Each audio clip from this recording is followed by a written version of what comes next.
When I think of my earliest moment of food, when I was back in Cameroon, I spent a lot of time with my family, my auntie, every Saturday going to the local market, following her footsteps, really understanding, the importance of having fresh ingredients, being particular with how you cook it, and being very strict actually with the way you want the flavor to kind of come together.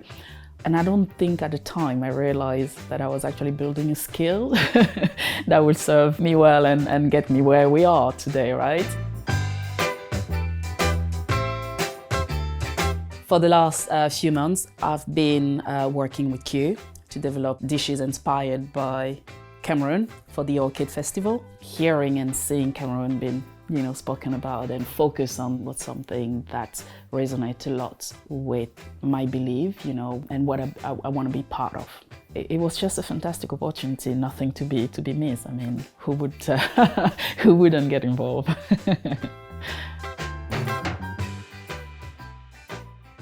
So this dish, it's inspired by a very famous dish in Cameroon called mbongo tchobi. So first of all, mbongo is a spice, a blend of spice that we put together. And then tchobi, it means fish.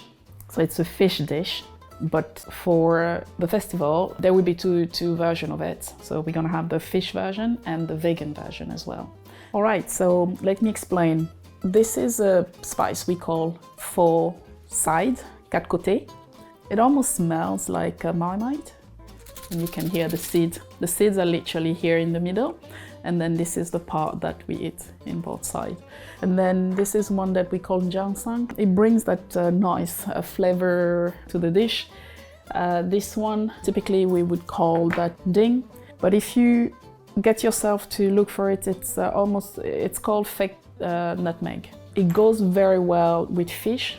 It has that citrusy flavor and even smell that works well. And when you ground it, it turns into something like that. And then we call this rondelle. It comes from a tree that we call garlic tree, believe it or not. This is pepper, which when you break, you get to see the seed inside.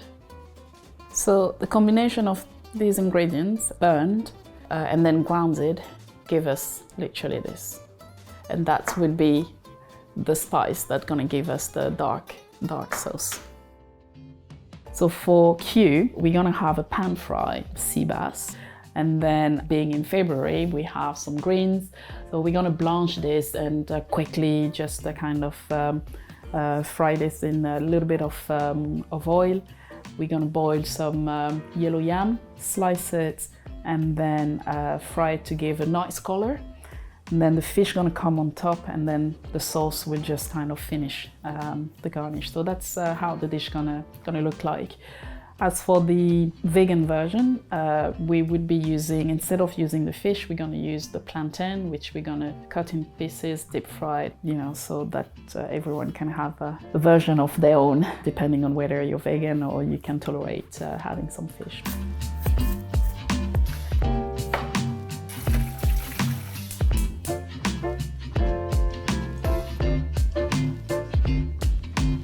All right, so the tomato paste here has tomato, onions, garlic, celery, and a little bit of ginger. And then we have this stock cube. So here's the thing.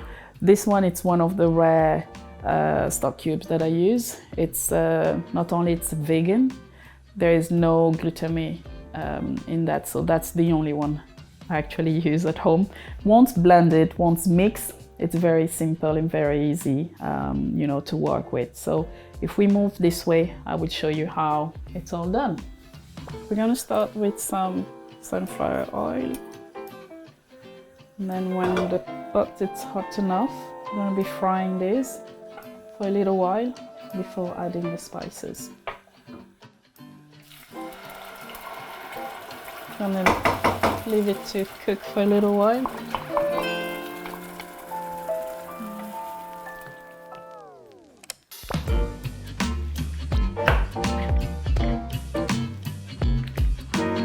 So depending on what dish you're actually making, you need the plantain to be ripe at a certain stage. For nice deep fried, you want the overripe wine. It kind of brings more sugar, but in this case we would be using the plantain as not only the starchy element but also to replace the fish. So we want it sweet but not overly sweet. And we're gonna deep fry it, so because we want the outer layer to be a bit crispy but the inside to be more kind of doughy, we leave it quite big like that. So the sauce is coming along very well. We're gonna be adding the dark spice blend.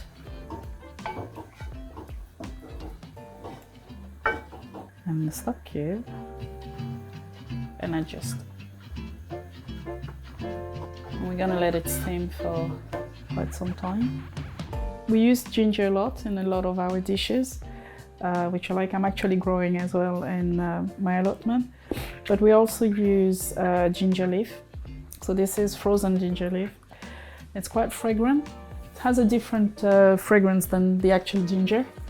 So I'm gonna add to it and let it cook for a little longer. And I think it's about time for us to start with the frying the fish.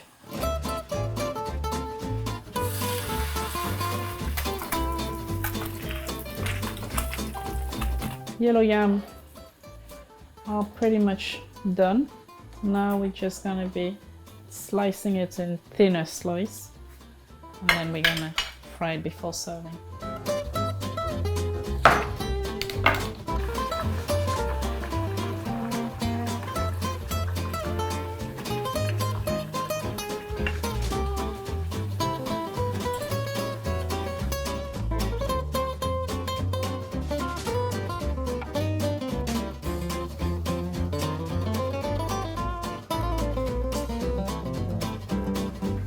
Et voila. So we have two versions of mbongo. We have the vegan one with plantain, and then here we have the mbongo tchobi Kew Botanical Garden version. Et voila. What I'm hoping with this menu is that people get to explore, to go beyond jollof rice, and really see the flavor and the richness that the dishes we have, you know, the flavors we have can actually bring to their diet. I'm there just to drive that force, that wave of, you know, lesser known food and making it accessible to everyone. So please give it a try.